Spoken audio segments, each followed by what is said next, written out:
Voilà, dans cette vidéo, on va regarder les principales applications Synology. Le premier, c'est DS Finder. Donc, comme son nom l'indique, c'est pour trouver votre NAS et puis pouvoir voir comment il va. Donc, une fois que vous l'avez trouvé, vous allez voir toutes les informations de base, savoir si tout va bien, où est-ce qu'il se trouve sur votre réseau, donc sur le LAN, son adresse IPv6. Ensuite, vous allez pouvoir voir le stockage, donc le volume, moi j'ai qu'un seul volume, et puis les deux disques, savoir si les disques sont en bon état ou pas, la température et tout ça. Après, vous allez pouvoir le retrouver et surtout le redémarrer et le rebooter à distance via votre téléphone. Voilà, une simple application, mais assez utile. Seconde application, c'est DS File. Donc en fait, ça est un simple gestionnaire de fichiers. Donc une fois que vous êtes connecté à votre NAS, vous pouvez naviguer à l'intérieur des dossiers en appuyant tout simplement sur le dossier. On va aller voir mon dossier photo et le portfolio. Donc là, vous voyez, les photos font à peu près 4 mégas. Donc vous voyez, l'image s'est chargée assez rapidement. Et on peut la faire défiler comme les photos de l'iPhone, classiquement, en effleurant le téléphone de sa main. Sur chaque fichier, on peut voir comment il s'appelle, le renommer, le télécharger, l'envoyer par mail, le supprimer, en fait toutes les actions d'un gestionnaire de fichiers directement depuis le téléphone. La fonction télécharger sur laquelle je viens d'appuyer est assez pratique, parce qu'en fait ça permet de stocker, une fois qu'on va dans les fichiers locaux, on a tous les fichiers qu'on a téléchargés. Donc on peut télécharger une photo et la voir sur son téléphone en partant en version nomade.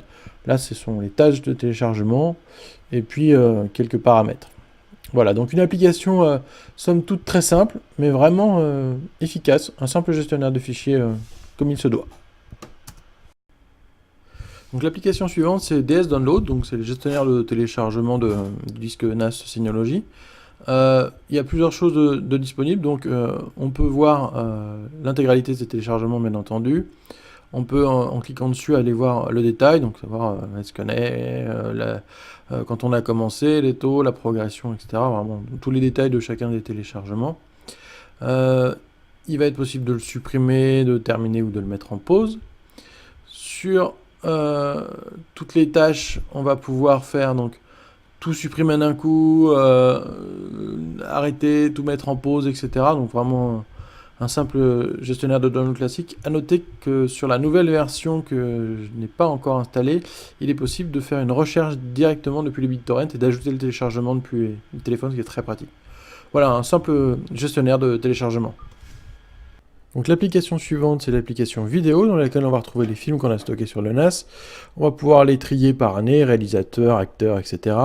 On va pouvoir retrouver l'intégralité des films avec leur jaquette, mais aussi leur résumé. Donc là, on va regarder Drive, par exemple, on voit la fiche du film, et on peut lancer en cliquant directement sur la jaquette. Alors, c'est pas le lecteur directement qui le lit, mais il faut avoir un autre lecteur sur son iPhone. Moi, c'est OPlayer qui va lire ce film. Et voilà, donc vous voyez, ça part très très vite, très rapidement, c'est assez fluide, et là je crois que c'est un MKV de mémoire, donc voilà, c'est très rapide et très efficace.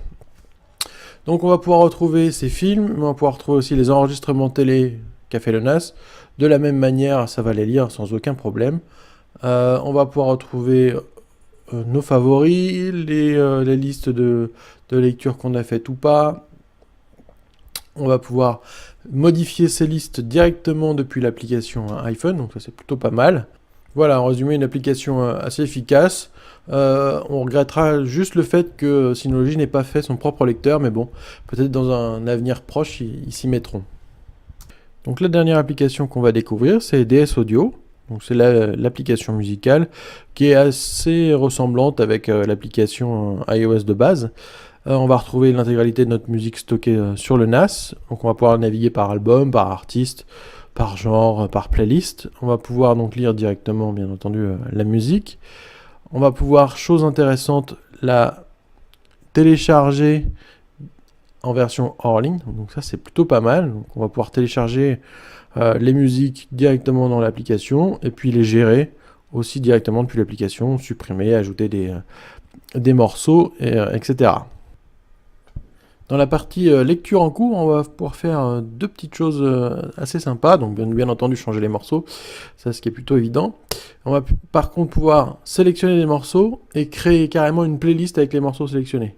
Enfin, dernière chose, et pas des moindres, on va pouvoir grâce à ce lecteur, envoyer la musique directement sur une borne AirPlay. Alors ça, pour le coup, c'est vraiment très très pratique. Voilà, c'était l'application DS Audio et les autres applications faites par Synology.